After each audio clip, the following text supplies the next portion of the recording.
Bueno, pues para mí es un placer el compartir este encuentro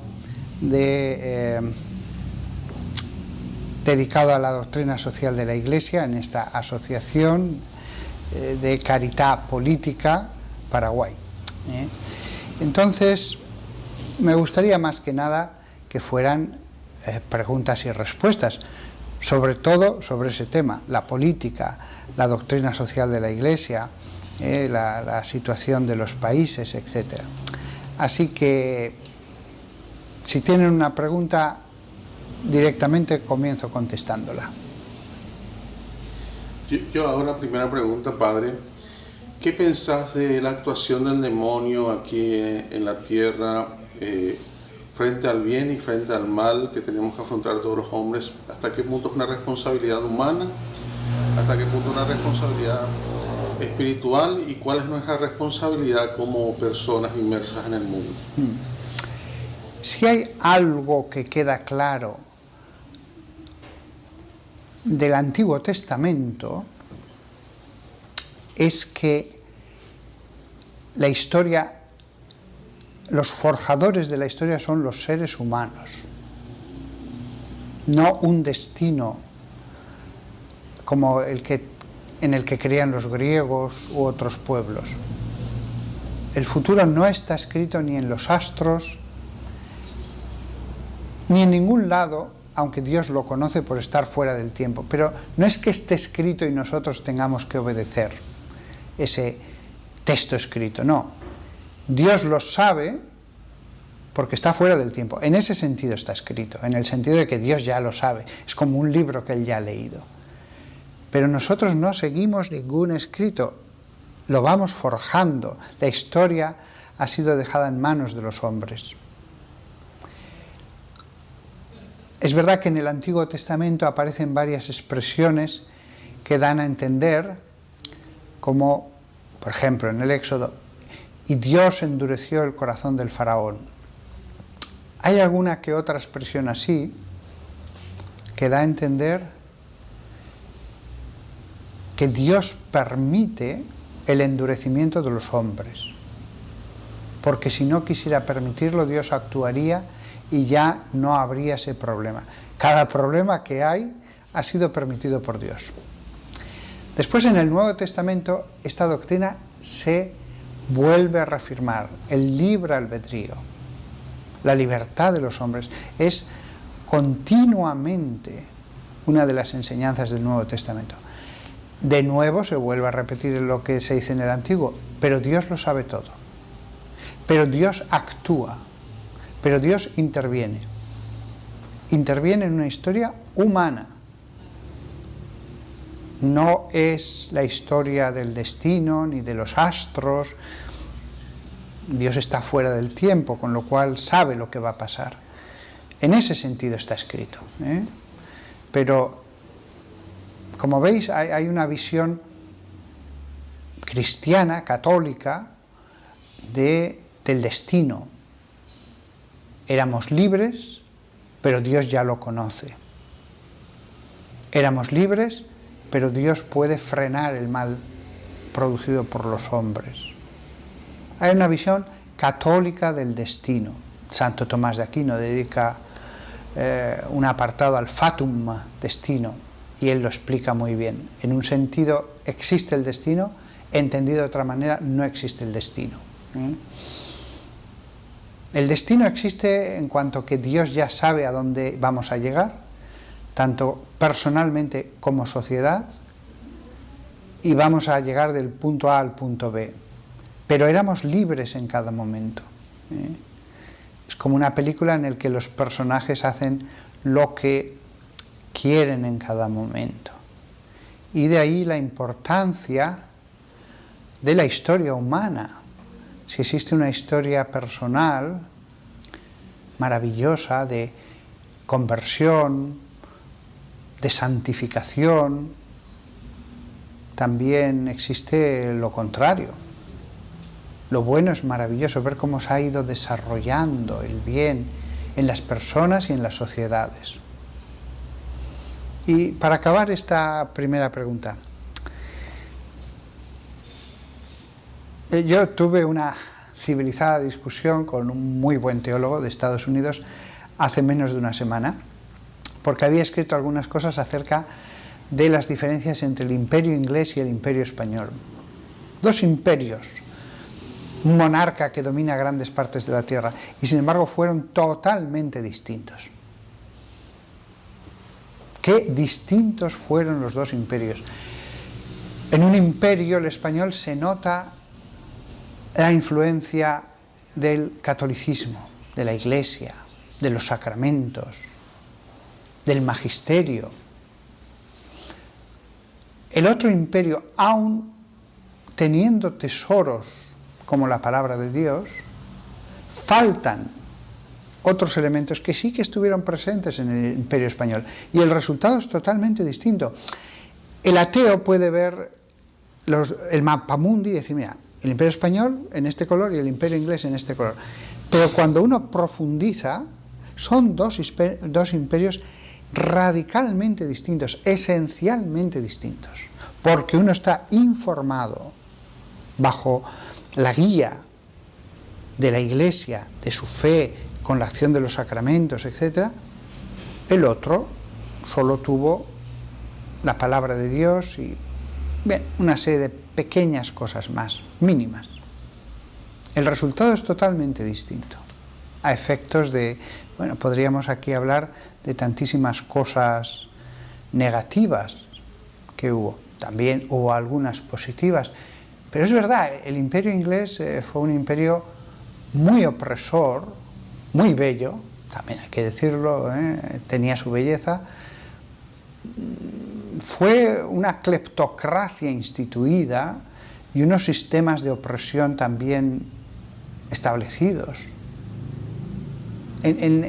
Un sistema en el que los primeros oprimidos eran los ingleses, cuyos hijos tenían que ser enviados a la armada a servir durante 1, 4, 5 años en lugares lejanos del globo para ejercer la función de guardianes de ese imperio. Pero claro, los primeros que sufrían ese estado de cosas eran los mismos hijos de Inglaterra, sin contar con la peculiarísima situación de los irlandeses y la también muy peculiar situación de los escoceses.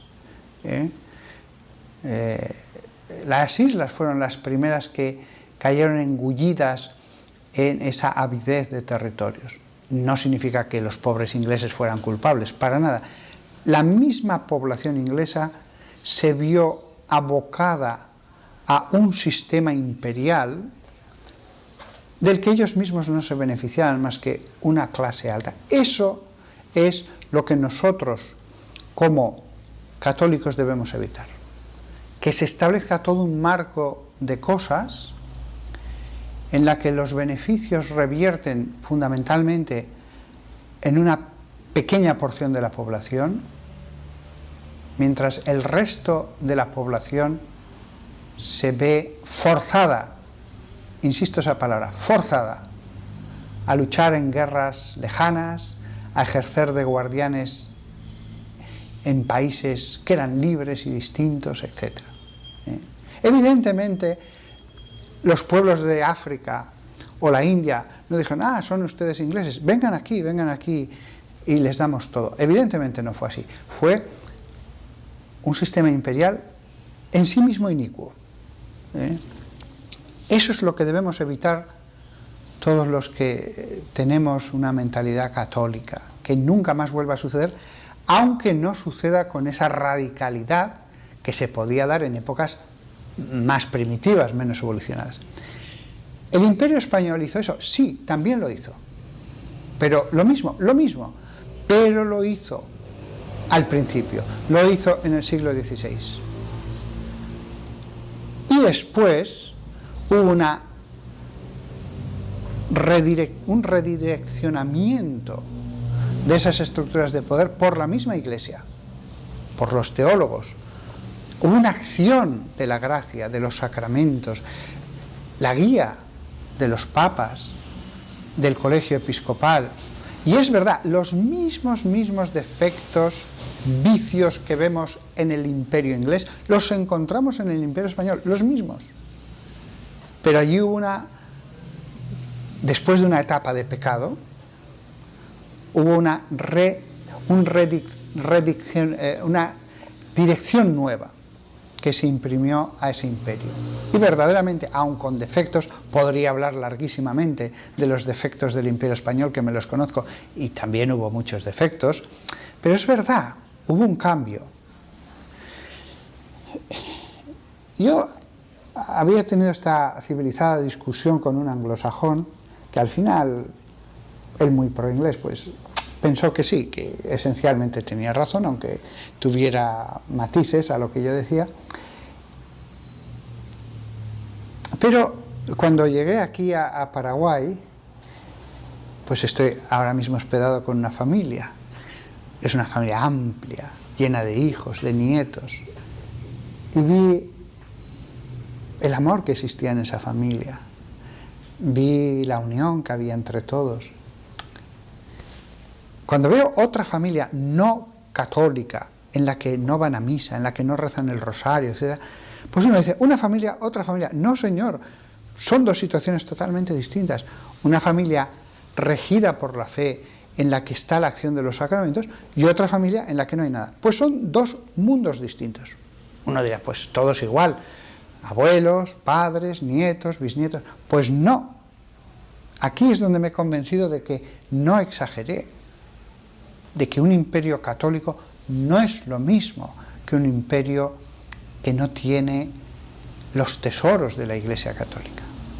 Insisto, los ingleses de ahora no tienen ninguna culpa, y la inmensa mayoría de los británicos del siglo XIX y XVIII se vieron abocados a un engranaje, como se vieron abocados muchos españoles a una serie de tropelías, de robos y de masacres que ocurrieron en el siglo XVI. No, aquí no voy a ser absolutamente blanco, negro, nosotros somos los buenos y ellos los malos, ni mucho menos. Pero observando la historia sí que veo diferencias sustanciales. Y observando la historia podemos repetir esquemas equivocados en el futuro. Ya no un imperio tan primitivo como fue lo que podía haber en el siglo XVI o XVIII, pero puede haber imperios comerciales, económicos, que en el fondo repitan ese esquema. Favorecemos a una pequeña minoría frente a la inmensa mayoría. Favorecemos los intereses nacionales bajo la pretensión del orgullo patrio, el imperio, etc., frente a el mundo como una sociedad, una familia. Y esto no es del siglo XVIII. Hoy día hay países que sacrifican a sus pobres ciudadanos para que su orgullo nacional esté lo más alto posible. Podría decir nombre de países, pequeños y grandes, en los que el bienestar del ciudadano se sacrifica. Evidentemente esto sucede donde hay dictaduras. Evidentemente donde hay una democracia, el pueblo dice no. Por lo tanto, estoy hablando de países sometidos bajo un dictador en el que el orgullo de la nación se pone por encima a que tengan una buena sanidad. Pero usted, ¿cómo gasta todo esto en armas cuando su sanidad es un desastre? ¿Usted cómo gasta todo esto en el prestigio nacional cuando los pobres jubilados están así? Muchas veces los sacerdotes que hablamos de pecado, sí, pero hay pecados nacionales, pecados comunitarios. Evidentemente eso, donde realmente es fácil que suceda, es cuando hay un dictador. Siempre ha sido así. Donde gobierna el pueblo y se mira a los intereses del pueblo, lo lógico es que digan, mire, olvídese de sus orgullos, lo que quiero es que mi abuelo viva bien, lo que quiero es que mi hijo tenga un médico. Siguiente pregunta. Están habilitados para las preguntas, mientras aquí hay una persona también que quiere preguntar. Buenas tardes, quisiera hacer una pregunta, padre. Sí. Con respecto a la situación actual que el mundo está viviendo con esta pandemia, que nadie se ha salvado de esto, ni un rincón de la tierra, ni los imperios más grandes. ¿Y usted cree que Dios está permitiendo todo esto para que haya una conversión, para que toda la inmoralidad que hay, todas las persecuciones, las guerras, esta enfermedad que está atacando, que más o menos Dios está permitiendo para que haya un cambio en el hombre y una conversión? Voy a redireccionar tu pregunta hacia la política. También se podía haber enfocado la tuya, pero la voy a enfocar más. Hoy estamos en el 2021, en mayo del 2021. Toda esta situación de la pandemia que llevamos ya desde hace más de un año era una ocasión en la que lo lógico hubiera sido que todas las naciones se unieran en la investigación en una vacuna. No ha sido así. No ha habido una unión, no ha habido una colaboración, ha habido un egoísmo de los laboratorios, cada uno por sacar su vacuna. No ha habido un compartir el resultado de cada investigación. Y los países, que eran los únicos que podían haber dicho no, van a tener que colaborar, por supuesto que no lo han hecho. ¿Por qué? Porque cada país decía, si mi laboratorio lo consigue, pues los beneficios van a ser inmensos. Al principio yo decía, bueno, pero los laboratorios están en varios países, la mayor parte de ellos. Sí, pero solían tener la sede central, los accionistas y la mayor parte de sus laboratorios en un país. Eso fue algo que descubrí con el tiempo. Los países ni siquiera hicieron el intento. O sea, eso es triste. Ni siquiera se puso el tema sobre la mesa. Se dejó a los laboratorios que investigaran por su cuenta.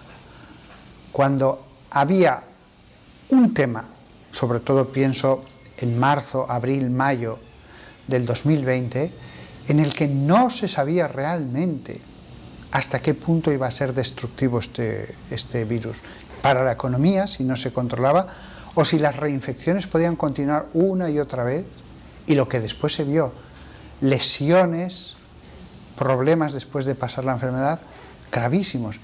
No colaboraron.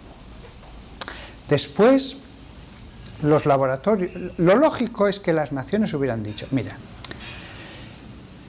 toda la información va a tener que ser compartida. Dependiendo del dinero que ponga cada laboratorio y de lo que obtenga cada laboratorio, va a haber una comisión de hombres justos, honestos, que el pastel de los beneficios lo van a repartir de acuerdo a eso. No digo que cada país ponga un representante en esa comisión, no. Los países y ponernos todos a favor, de acuerdo, no va a ser fácil. Pero la Unión Europea, Estados Unidos, Canadá, Australia y 10 países más del extranjero, desde Latinoamérica a Corea del Sur, etc., sí que hubiera sido fácil decir, es verdad, vamos a crear una comisión en la que ya no importa la nacionalidad, pero son los grandes expertos. Los expertos que van a la hora de repartir el pastel de beneficios, decir cuánto le corresponde a cada uno. Y después ver, efectivamente, este laboratorio no ha volcado el mismo esfuerzo económico, ni de hombres ni de materiales, que este pequeño laboratorio de este país. Entonces, lo justo, nosotros que llevamos trabajando tanto tiempo en el mercado de la biotecnología, de farmacéuticas y tal, consideramos que esto es lo justo. Se podría haber repartido el pastel en la investigación y en la producción. Es decir, muy bien, una vez que tenemos la mejor vacuna, o las 4 mejores vacunas, todos las van a producir. Y vamos a poner este beneficio a cada vacuna. Muy pequeño, porque es un negocio global. Es un negocio como nunca se ha visto. No lo hicieron. Era muy fácil. Decían, no, es imposible. Era muy fácil si había voluntad. ¿Qué es lo que se hizo? Cada uno se guardó su información. Después, a la hora de venderlas, le pusieron el precio que ellos quisieron, intentaron que no fuera desproporcionado, pero evidentemente alto. Una cosa era la fabricación, que no nos vamos a enterar porque no nos lo van a decir, y otra cosa era el margen. Con la excusa de que la investigación se había gastado tanto, vamos a ver, lo hemos visto en las farmacéuticas en los últimos 30 años. Producir cualquier medicamento, salvo un 5% de los medicamentos, es baratísimo. Un medicamento caro es muy raro de producir. Pero ellos dicen, lo que cuesta es la investigación. Entonces te ponen el precio que quieran. Eso no podía suceder en una situación de emergencia humanitaria de todo el mundo, en que toda la economía parada iban a suponer una pobreza, como vamos a ver en los próximos años, conmociones sociales, gobiernos que van a caer. Dejemos que pasen 2 o 3 años y veremos lo que va a pasar. No se unieron. Y después de haberlo hecho todo mal, las vacunas se vendieron al mejor postor. O sea, realmente como humanidad, como familia humana, en este momento de prueba lo hemos hecho muy mal. Los gobernantes lo han hecho muy mal, ni siquiera uno lo ha puesto sobre la mesa, cosa que no me extraña, porque los gobernantes normalmente van al corto plazo, no son los primeros de la clase, no son los más inteligentes, y aquí lo que han primado son los beneficios. Lo hemos hecho fatal. Y sigue esta rueda, y eso sí, las farmacéuticas siguen ganando y ganando y ganando y ganando dinero. Ellas son las que saben los beneficios que tienen. Nos vamos a enterar muy poco el resto, porque ya se encargan ellos de que los beneficios queden lo más disimulados posible. Lo que puedo asegurar, y lo digo públicamente, es que si se supiera ahora mismo los beneficios que ya tienen las farmacéuticas, todo el mundo diría, hay que hacer algo. Es verdad que ya ha habido, hace un par de meses, me parece que fue Biden, ahora no estoy seguro, que sí que ya pidió que se dejara libre la fabricación de las vacunas. Bueno, a buenas horas. Ya han hecho el negocio del siglo, pero es que siguen haciéndolo y lo van a seguir haciendo hasta el final. En fin, es un ejemplo de cómo el sistema, ni siquiera en una situación de máxima necesidad, no ha buscado otra cosa que sus propios beneficios. Es el típico caso en que la doctrina social de la Iglesia diría, no, las leyes de la economía dejadas a sí mismas no siempre es lo justo. Lo importante es el bien común. Lo importante es el bien común. Bueno, siguiente pregunta. La doctora Jada Brustein.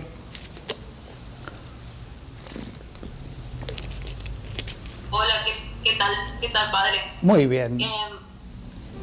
Bueno, teniendo en cuenta que se pueden aprobar leyes tiránicas en una democracia, como por dar un ejemplo, la ley de legalización del aborto, por dar un solo ejemplo.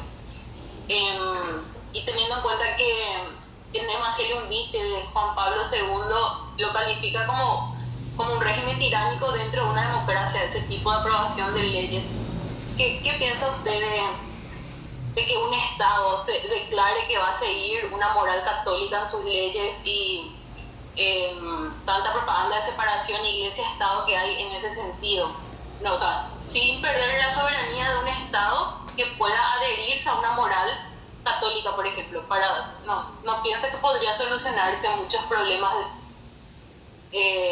políticos de esa forma. Vale. Sí, aquí es el eterno dilema, la eterna cuestión de democracia y ley natural. Usted ha puesto ese ejemplo del aborto, se puede poner la eutanasia, se puede poner muchos ejemplos en los que se puede quebrantar la ley natural.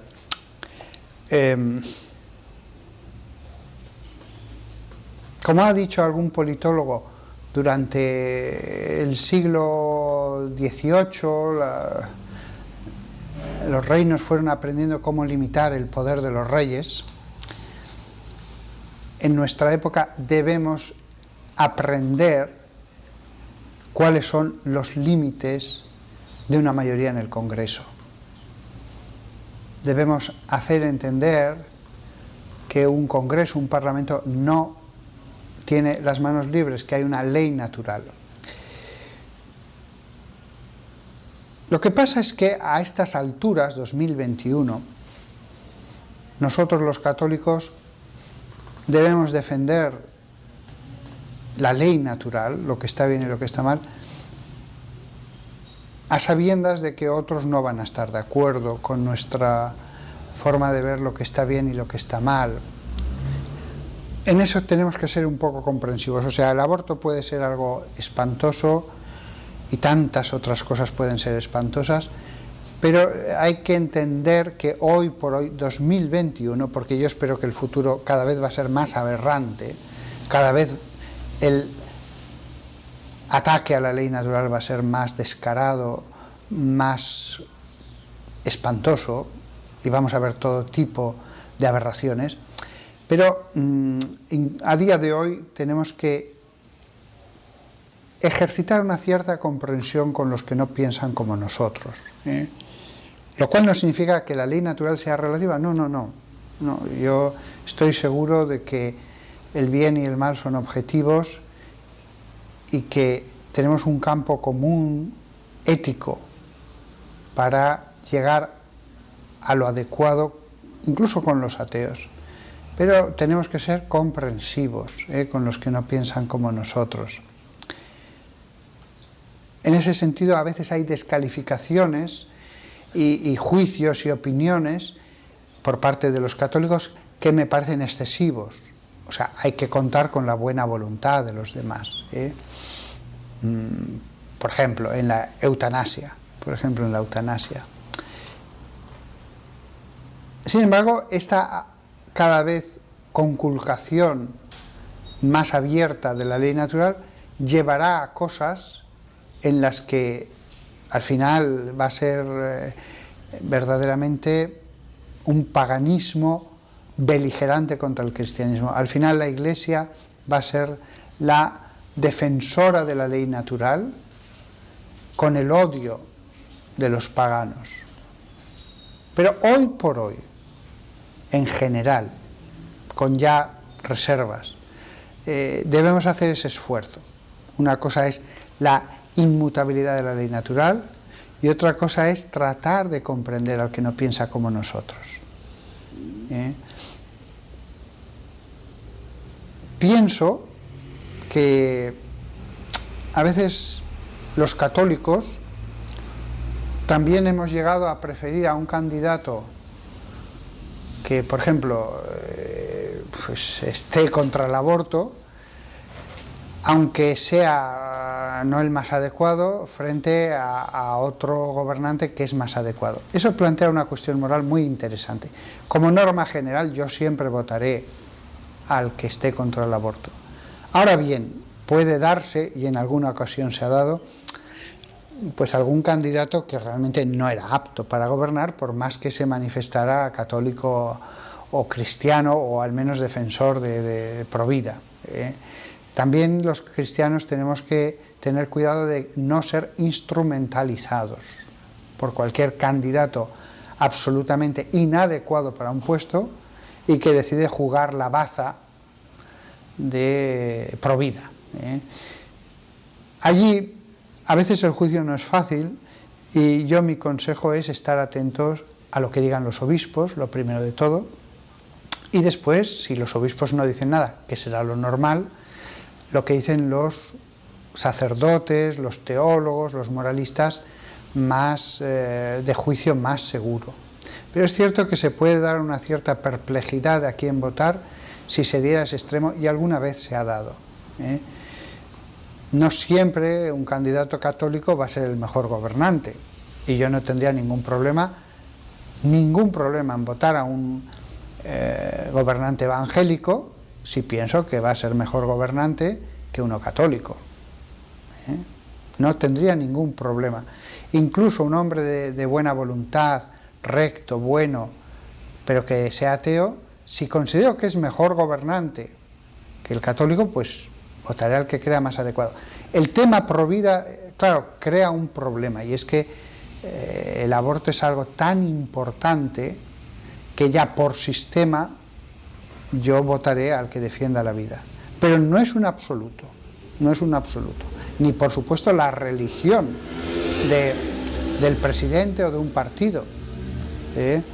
Con lo cual yo siempre, para los casos concretos, diré, pregunten a alguien que sea un hombre de conciencia segura, de ciencia recta, de juicio que se puede seguir. Incluso no me importa decir cómo he votado yo en las últimas elecciones españolas, desde hace años. Yo tengo a un señor en mi parroquia, se ha dicho de paso, numerario del Opus Dei, y cada vez que vienen unas elecciones le llamo y le digo, ¿a quién voto esta vez? ¿Por qué? Porque a él le encanta la política, la sigue, la vive. A mí me aburre profundamente. Entonces, no voy a estar yo mirando qué dice cada partido, cuál es su programa, los candidatos. Yo cojo el teléfono, como de él me fío, le digo, ¿a quién voto en esta? A fulano, ya está, y voto. Y lo he hecho en las últimas elecciones siempre así. Y yo soy sacerdote, pero a mí me aburre seguir en detalle todas las cosas, y a veces hay varios candidatos, a veces hay varios partidos lícitos y buenos, etcétera. Bien, el tema del aborto ya de por sí suele bastar para saber a quién hay que votar, pero, conclusión, tampoco los católicos debemos decir, este es católico, le votamos a él frente a un evangélico o a un hindú. Si es muy bueno el hindú o el mormón y también defiende la vida, pues no debemos tampoco decir, voy a votar a uno de los míos, porque a lo mejor el que es de los nuestros es el peor para gobernar. Siguiente pregunta. Sí, no sé si hay otras preguntas. Pueden levantar la mano los que quieren hacer algo, hacer un comentario. Yo voy a lanzar, mientras levantan la mano, una pregunta desafiante un poco. Sí. Algunos dicen, la corrupción existió durante toda la historia, durante todos los tiempos. Entonces, ¿acaso no forma parte de la naturaleza humana? Entonces, ¿por qué es una lucha imposible la lucha contra la corrupción? ¿Y por qué se llama corrupción si es algo ordinario que se realiza y que tiene que ser inclusive previsto dentro de los cálculos políticos? Pues les puedo responder desde mi conocimiento de España. Si fuera de otro país diría lo mismo, a lo mejor poniendo otros ejemplos. No es por orgullo patrio, para nada. Yo me siento ciudadano de la humanidad y lo que quiero es el bien de todos los seres humanos, no el de un país en concreto como si fuera un equipo de fútbol. No, lo que me interesan son los seres humanos, no las rayitas que hay en el mapa mundi. España, por ejemplo, pues ningún policía es corrupto, ninguno. O sea, jamás un policía nacional, de la Guardia Civil, de la Policía Judicial, te va a sugerir o va a aceptar cualquier tipo de soborno. Jamás, jamás. Los jueces, de ninguno de los modos. De ninguno de los modos. Entonces, por supuesto que no. Los países escandinavos, pensar que un juez o un policía pueda aceptar un soborno es impensable. No ocurre en toda la nación. Sabe que la policía es profesional y justa. Y lo mismo los jueces. Yo creo que el punto en el que más se deben esforzar los políticos de tantos países del mundo es en lograr una judicatura totalmente neutra, imparcial, incorruptible. Ese es el truco. Hay que lograr una judicatura perfecta. Después habrá que lograr, si no, todo un sistema policial limpio, por lo menos que haya unos cuerpos impecables que vayan investigando al resto de cuerpos policiales, a los políticos, a lo que sea. A veces no se puede cambiar todo un sistema policial de una nación en 4 años, pero sí que se puede crear un grupo de agentes que van a iniciar una persecución, primero de los casos más graves, y después ir bajando. El miedo guarda la viña. Al menos que vayan entendiendo que se está ya persiguiendo la corrupción y poco a poco vayan retrayéndose de ella. El secreto es muy sencillo: judicatura. Yo, que soy sacerdote, tengo tan altísima concepción de la vocación de juez. Qué gran cosa es ser juez, qué maravilloso es levantarse por la mañana e ir a los juzgados y decir: voy a impartir justicia. Otros construyen edificios, hacen zapatos, crían gallinas. El juez hace justicia. Una de las cosas más nobles que puede hacer el ser humano. Y la justicia, cuando es buena, es lo que hace que el país cambie. Por eso todos los dictadores, para ellos lo peor es la independencia judicial. Insisto, independencia judicial con un cuerpo policial que sea adecuado, o por lo menos unos cuerpos, un sistema de elección de los jueces que evite que esa independencia se corrompa. No es fácil. Para eso, lo mismo que hay expertos teólogos, hay expertos legisladores. Lo mismo que hay grandes expertos en la teología, hay grandes expertos en cómo hacer la arquitectura legal de una nación. La arquitectura legal constitucional y después la arquitectura legal de un segundo nivel inferior. Y eso es toda una ciencia. Y una vez que se logra, han logrado una de las cosas más bellas, una de las batallas más grandes que se pueda ganar en una nación. A mí me encanta en Colombia, en el Palacio de Justicia del Tribunal Supremo, hay una inscripción en letras bien grandes, que las dijo uno de los generales de la independencia de Colombia, y que siempre me ha parecido tan bella, que es: las armas nos dieron la libertad, las armas nos dieron la independencia, las leyes nos darán la libertad. Maravilloso. Las leyes nos darán la libertad. Son las leyes. Es el sistema constitucional. Es la independencia judicial. No un sheriff, no un vaquero con pistolas, no un dictador, no, las leyes. Y de verdad que a veces lo pienso, un dictador al final de sus años debería decir: ¿qué puedo dejar a esta nación para que me recuerden? Y decir: pues mira, yo lo he hecho todo mal, pero al menos les voy a dejar un sistema incorruptible de jueces independientes. Ese va a ser mi testamento. Eso sería maravilloso para un dictador. Lo que pasa es que todos los dictadores, en el ejercicio del poder absoluto, se vuelven absolutamente necios y ya no distinguen la mano derecha de la izquierda. Pero ese es el gran monumento que tiene una nación. El gran monumento inmaterial es una judicatura libre.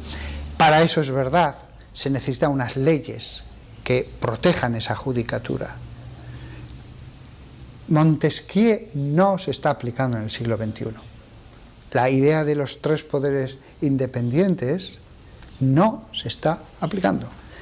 En la mayor parte de las naciones más civilizadas, con unas democracias más establecidas, es porque hay una supervisión de la población, porque hay una tradición, porque los hombres son honestos. Pero podría ahora mismo decir cuál es el sistema inglés o el sistema español, y no hay verdadera independencia del poder legislativo. ¿Por qué? Porque en España, por ejemplo, en Inglaterra es el Parlamento el que al final hace las leyes y la Cámara de los Lores solo puede retrasarlas un año, nada más. O sea, al final el Parlamento, todo lo decide el Parlamento.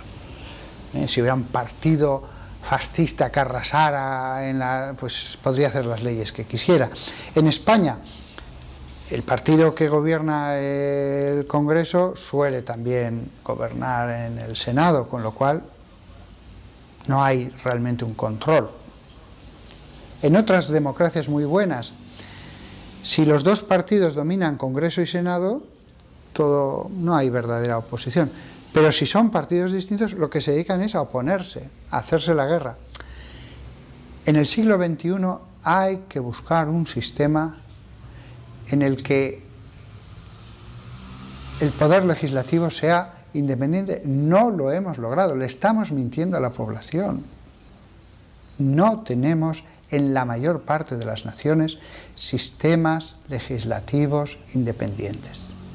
O dicen que todo así, o dicen a todo que sí porque son del mismo partido, o dicen a todo que no porque son del otro partido y obstruyen. Al final, también esto lo han visto muchos politólogos. La democracia, cuando se habla tanto del check and balance, si no hay armonía, se convierte más en un sistema de bloqueo del que no hay recursos constitucionales para salir. Esto es lo que pasa muchas veces en Estados Unidos. Hay que cambiar esta mentalidad de confrontación por una mentalidad de armonía, de colaboración con tres poderes independientes. Si eso lo inventó Montesquieu y todo el mundo dijo, acabas de descubrir una de las cosas más fantásticas que hemos oído nunca. Todo el mundo le dio la razón, pero todavía no lo estamos haciendo en la mayor parte de los países. Siguiente pregunta. Doris.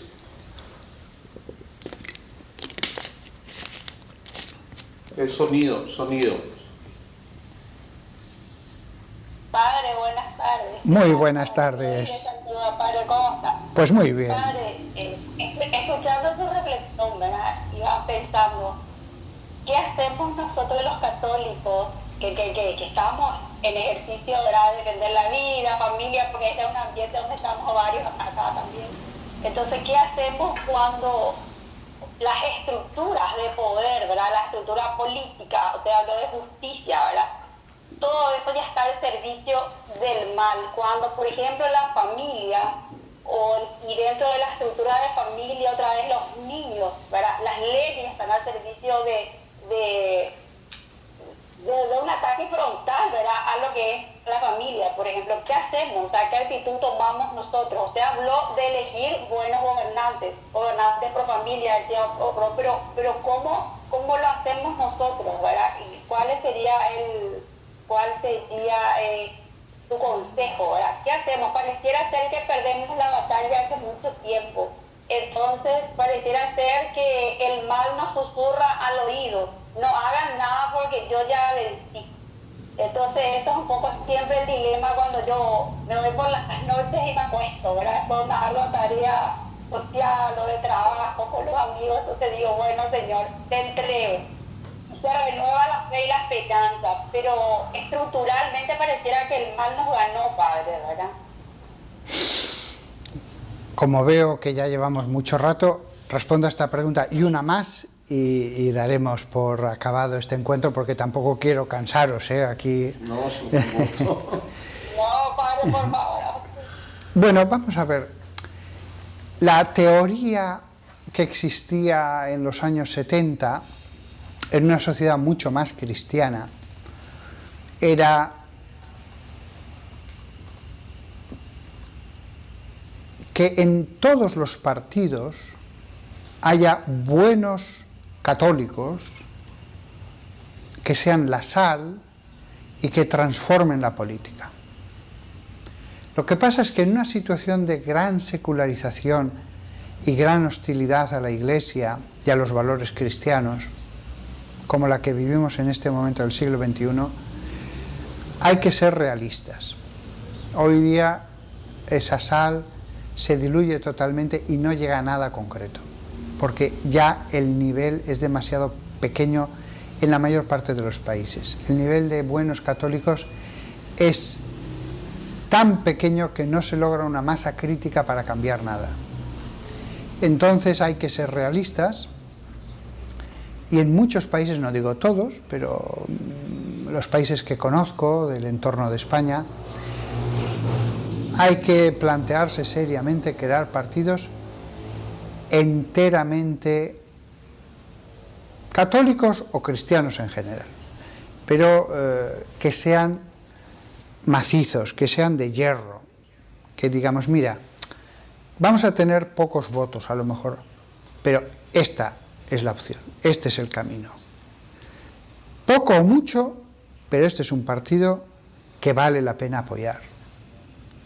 Porque lo que se ha visto en tantos países es eso, que si son demasiados pocos, nunca se obtiene la masa crítica para cambiar nada. Y además, si alguna vez algún buen católico llega a un puesto más importante, sea de ministro o incluso de presidente, no puede aspirar más, no puede aspirar a ninguna otra cosa que a que el partido le siga apoyando y a no ser extremista y a no llamar demasiado la atención, etc. Entonces, frente a esa situación, parece claro que es mejor crear un partido que sea fuerte como el hierro en sus convicciones cristianas, y entonces ya pues tendrá más o menos votos, pero allí nos podemos apoyar. Yo ahora mismo, en este momento, y en España ya hace años que son muchos los que piensan igual, ese es el camino.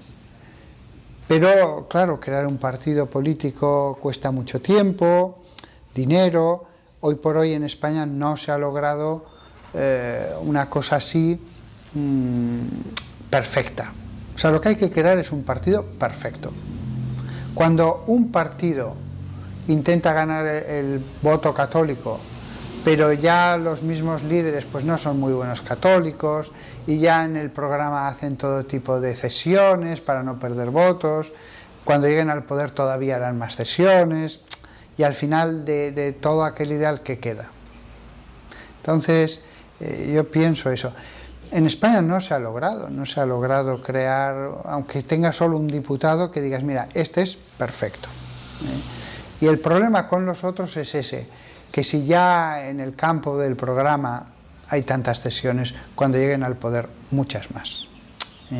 Entonces, yo animo, viendo la secularización que viene de Europa, de Estados Unidos, y que cada vez se va a extender más, esto es una tendencia de todo el mundo, yo animo a que por lo menos haya unos partidos de acero, que digas, mira, en este país, este partido al 100% es el que defiende los valores cristianos, etc. ¿Y cómo? Escogiendo muy bien a los que tienen el poder en ese partido, porque vamos a ver, los partidos siempre están en poder de un pequeño número de personas, eso es así, Después tienen votos de todos, pero cada partido que hay en el mundo va a donde un grupito de 10, 20 personas le dice que vaya. Después se dice que el pueblo, la opinión real, sí, todo lo que quieras, pero al final son 10, 20 personas en una habitación cerrada, sin que nadie se entere, los que deciden todo. Entonces, o consigues un partido en que ese comité director del partido es perfecto, o si no, pues te encuentras con partidos que se presentaban como el gran partido católico, y que después dices, ¿qué ha hecho esto? ¿Qué ha hecho el otro? Yo conozco casos concretos de cosas que han hecho partidos que se presentaban como partidos católicos. Y dices, qué barbaridad, pero ¿en qué mente cabe? Pero claro, es que si no son perfectos, después esos líderes quieren hacerse perdonar, quieren parecer progresistas, se van maleando. O un dirigente es de hierro, o se va maleando, se va a ir corrompiendo, se va a ir agrietando.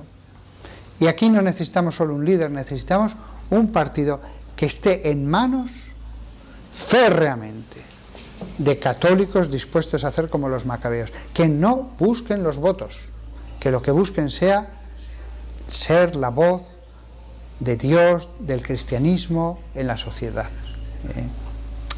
Y última pregunta. Una última Gracias, pregunta. padre. ¿Hay alguien que te pregunta? ¿Hay alguien que quiere preguntar? No, tú pregunta. Aquí parece que hay dos personas breves, entonces Pedro y después Carolina. Respondo a las dos preguntas. Brevemente, una pregunta, padre. Tú has sido explícitamente crítico al gobierno específico. Doy un nombre porque así lo fuiste, Nicolás Maduro. Hay casos en los cuales tenemos que ser explícitos.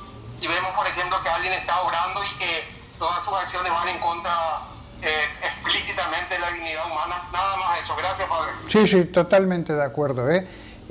Los laicos tenéis que denunciar, tenéis que sacar los colores a un gobierno, totalmente de acuerdo.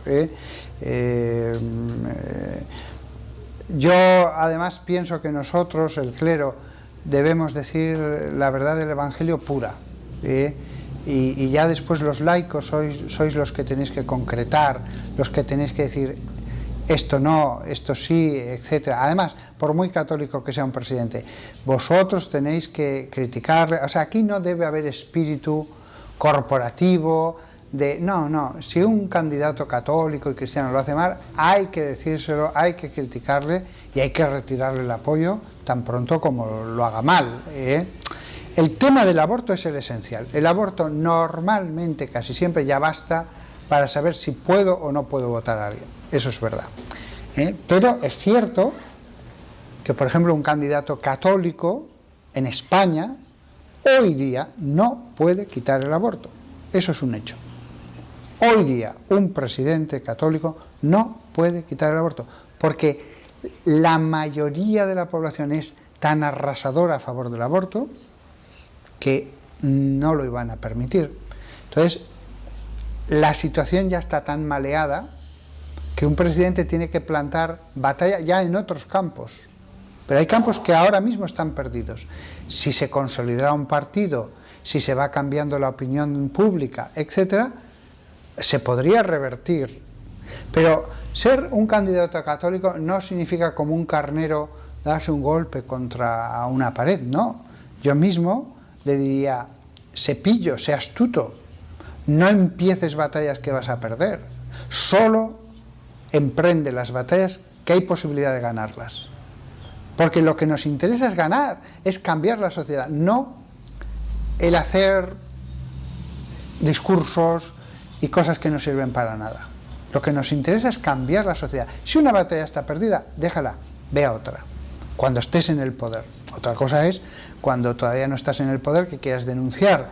En ese sentido, ejercer el poder significa ser astuto. Ejercer el poder es la prudencia y a veces es difícil y a veces hay varias opciones y unos católicos te criticarán, pero no hay otro camino para hacer el bien que usar la prudencia. Y la última pregunta. Carolina.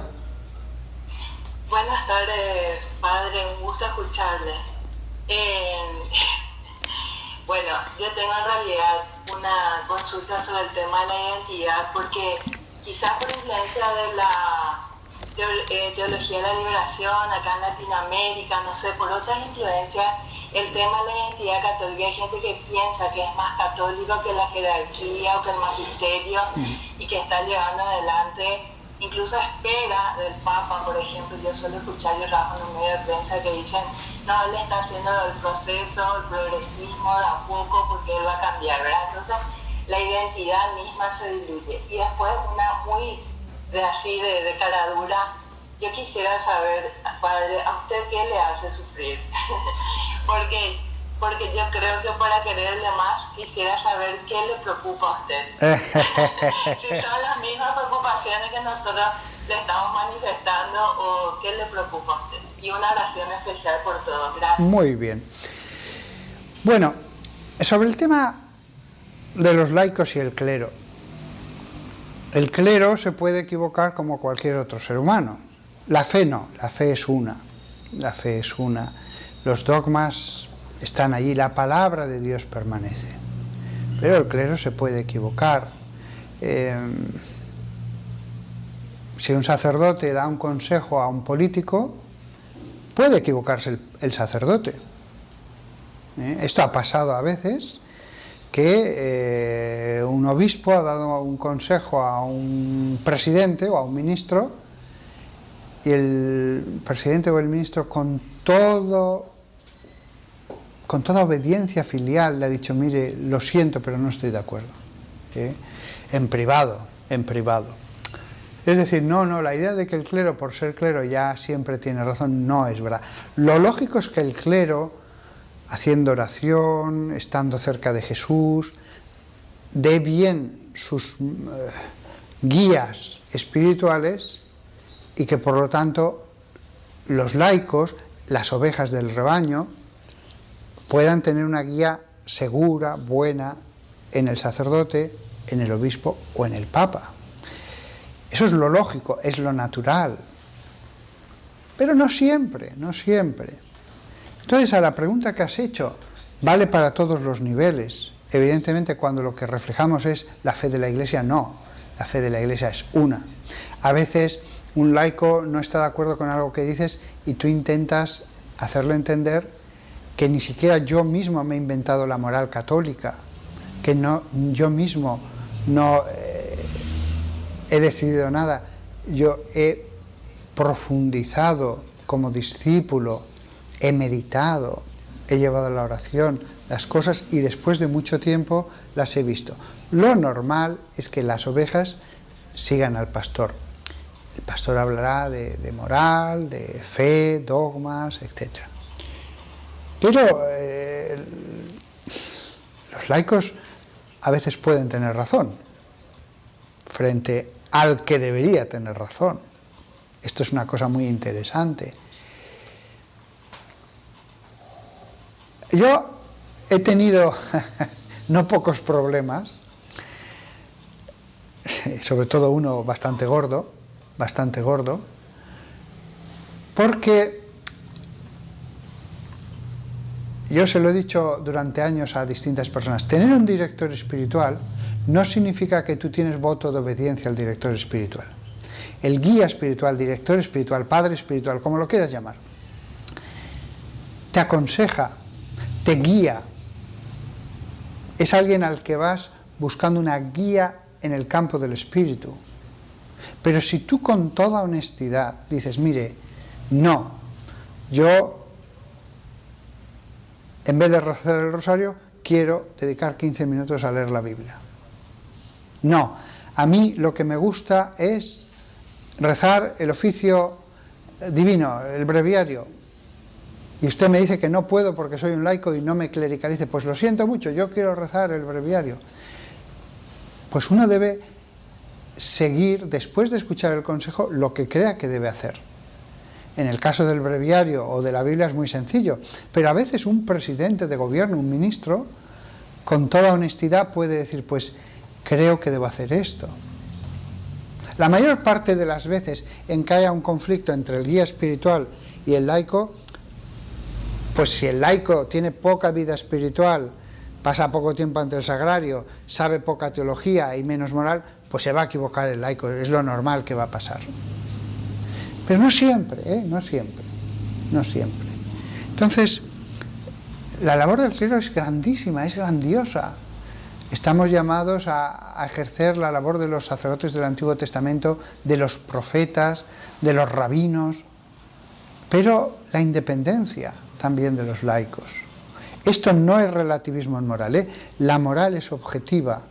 El laico puede equivocarse, también el sacerdote, también un obispo puede decir: en moral esto está permitido, y no está permitido.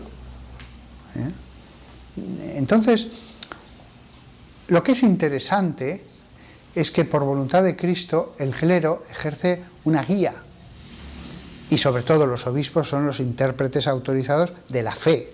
Pero la mayor parte de las veces los políticos no van a estar confrontados a la fe, sino van a tener que tomar una decisión en la moral. o respecto a los otros en la ética. Dejando aparte la fe, dejando aparte los absolutos de la moral, el aborto, la eutanasia, etc.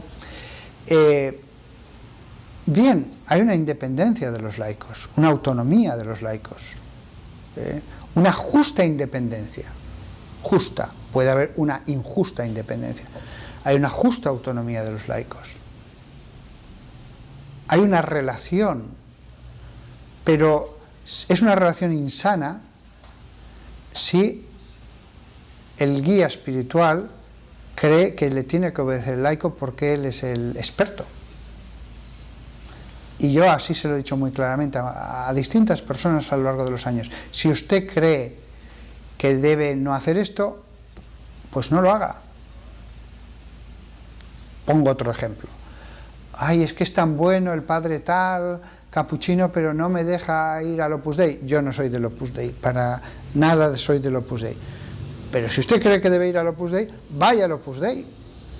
Ya, pero es que el padre le debe obediencia. No le debe ninguna obediencia. Él le da consejos. Le da consejos. Pero usted, si después cree que debe ir al retiro del Opus Dei, vaya al retiro del Opus Dei. Entonces, por voluntad de Dios, el trono y el altar están separados. El trono y el altar, por voluntad de Dios, no pueden estar unidos. El clero no puede nunca ejercer puestos de gobierno. Cada vez que en la historia se ha conculcado esto, ha sido un desastre. Ha sido un desastre. Ni los laicos deben ponerse a gobernar a la Iglesia, porque por voluntad de Dios fue entregado a los que tienen el sacramento del orden sacerdotal, ni al revés. Cada uno tiene su campo, cada uno nos quedamos en nuestra casa. Por lo tanto, es lo que pensaban algunos norteamericanos cuando se planteó el voto a Kennedy. Claro, es que si votamos a Kennedy, el que va a mandar en Estados Unidos es el Papa. No. Kennedy con toda razón podía decir, no, yo haré lo que crea que debo hacer. Por lo tanto, la altísima dignidad de los laicos, el trono y el altar, la altísima también la del altar, la misión del guía espiritual, del que está cercano a Dios para guiar a otros, del que debe ser la voz de Dios frente a un gobernante, el que hace las veces de Samuel ante un Saúl. Es maravillosa esa misión, maravillosa, es sagrada, pero no es una relación de obediencia. A la fe sí, cuando mande algo la jerarquía, vale, pero pocas veces va a mandar algo. Pocas veces. Entonces, la alta dignidad de los laicos en su campo, y como nunca la Iglesia se va a meter en ese campo, y no debe meterse. Pero tú me comentabas, es que a algunos laicos no les parece bien lo que haga un papa. Bueno, yo siempre defenderé la libertad de un laico, que le guste más un papa que otro papa. Siempre. No hay ningún problema. Es que a mí me gustaba más otro papa. Ningún problema. ¿Soy por eso peor católico? No. No tiene por qué gustarte el párroco sea como sea. A lo mejor no te gusta. Pues ya está. No pasa nada. Quiérelo. Colabora con él si puedes. Y si no, pues quédate en casa salvo en la misa. Pero no tiene por qué gustarnos ni... Y además, en el clero tampoco es que Dios dice, quiero que sea obispo fulanito y este es el mejor del mundo. No, Dios permite las cosas. Dios permite las cosas. ¿Cuántas veces el laico es más santo que el sacerdote? Un laico es más santo que un obispo. Hombre, el obispo tiene grandes facilidades para santificarse, pero puede ser perfectamente que un laico sea más santo que el papa, que el obispo, que todos. Cada uno ejerce su misión, su trabajo, y ahí acaba todo. Por eso, francamente, cuando a alguien no le gusta Eso es muy común entre los políticos, que no les gustan los obispos del país y tal. Muchas veces se basa en el pecado, se basa en la miseria humana, se basa en sus debilidades. Casi todos los que están en el poder dicen, no, es que estos obispos siempre les ponen peros, pero realmente es que ellos juzgan según sus vicios, según su debilidad, según su poca vida espiritual. Ha habido otros casos, me acuerdo un presidente de gobierno, nadie se va a saber quién porque, bueno, lo voy a decir, el cardenal Tarancón comentó lo mucho que le impresionó el presidente de gobierno, ¿cómo se llamaba este? Bueno, murió en un atentado, ahora no me sale el nombre, Carrero Blanco. Cuando se encontró por primera vez siendo el cardenal ya de Madrid, cómo le impresionó que el presidente del gobierno le dijo, soy presidente de esta nación, pero para mí lo primero es ser católico. Y que lo dijo con tal convicción, con tal verdad, que el cardenal quedó impresionado. Eso lo recordaría más de 30 años después, lo impresionado que estuvo. Ese presidente era de misa diaria, era un hombre buenísimo. Sé que no se debe juzgar, pero en este caso lo voy a hacer. Para mí la vida espiritual de ese presidente era superior a la de ese cardenal. Y era un laico. Y fue un hombre de una dignidad, de una nobleza en lo personal que es llamativa. El mismo cardenal 30 años después seguía impresionado. Entonces, la importancia de los laicos, los laicos que pueden convertirse en faros y que si son puestos en alto son luces que dan luz a toda una nación. Cuando un cristiano lleno de luz es puesto en lo alto del candelabro, ilumina a toda la nación. Y los católicos se sienten orgullosos y entonces ejerce una guía. Todavía me acuerdo la impresión que ejerció sobre tantas personas, así lo comentaban, del rey Balduino. No tenía ningún poder, pero la luz que dio, esa unidad, eran una sola cosa, de Balduino con la reina Fabiola, fue una bendición para esa nación durante tantos años. ¿Cuánto influyeron en la sombra sobre tantos políticos, sobre tantos gobiernos? Para bien, las personas influyen para mal o para bien. Pues quién sabe si alguno de los que me están escuchando algún día llegará a un puesto en el que en su pequeño país, a lo mejor muy pequeñito o muy grande, da esa luz a toda la nación y hace que más gente vaya por el buen camino, siendo un presidente, no un sacerdote ni un predicador, pero su honestidad predicará, su honestidad será luz, así como otros son tiniebla para sus naciones. A lo mejor ese presidente, sin que nadie se lo agradezca, pero logra que haya jueces imparciales. A lo mejor ese presidente hipotético que ahora está oculto, pero que dentro de 20 años llegará, logrará un Senado independiente que haga leyes. Sin embargo, conozco a algún candidato católico y muy católico de un país de Latinoamérica, al que tuve ocasión de conocerle un poco bien, y decía, bueno, es lo más católico que hay en la política de este país. Pensé, digo que lo dije, pero lo pensé. Pero yo le conozco y no vale gran cosa, no vale gran cosa. Muy católico, pero no vale gran cosa. Siempre mencionando a Dios y tal, pero como persona, no era buena persona. Me acuerdo de otro candidato, este no se ha acabado de presentar a la política porque pertenece a un partido en formación, y este se quiere presentar como el gran candidato católico. A ese le conozco también, no voy a decir el país. Ese es muy mala persona, muy mala persona. Es más, ese candidato católico que está totalmente contra el Papa Francisco, totalmente, antes votaba yo al que sea que a ese, porque ese nos va a provocar 1000 problemas más a los católicos que uno que no sea católico. Para empezar, porque en privado siempre está despotricando del Papa, que todos los obispos son malos, que pues ¿y qué conocerá la gente si este hombre da el salto a la política? Ah, es muy católico, es muy católico. Ahí tenemos el caso del doctor Galat. El doctor Galat se presentó como el gran candidato católico en Colombia, y el doctor Galat al final de sus años acabó en el cisma. Acabó en el cisma. Los obispos se plantearon excomulgarlo incluso. Así que el tema de la política es apasionante, es un ajedrez, a mí que me gusta jugar al ajedrez, formidable, qué bien se lo puede pasar uno estudiando cómo han ido los movimientos.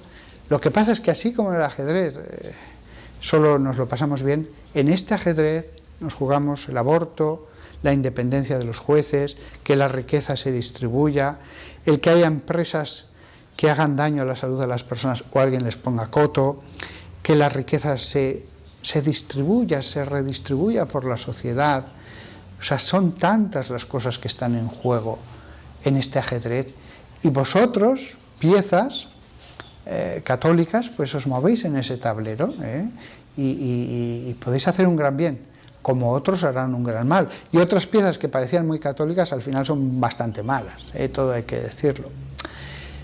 Bueno, pues han sido pensamientos sueltos, deslavazados, pero ya ponemos fin a esto, y nada, ha sido un placer. Agradecemos enormemente al padre Fortea. Eran solo unos minutos que habíamos concertado y nos ha regalado casi 1 hora y media de su tiempo. Es que me gusta mucho hablar de política. Sí, es un gran gusto, verdaderamente le agradecemos de todo corazón, porque nos lleva a reflexionar sobre la doctrina social de la Iglesia de una manera práctica, y eso verdaderamente nos enriquece a todos nosotros.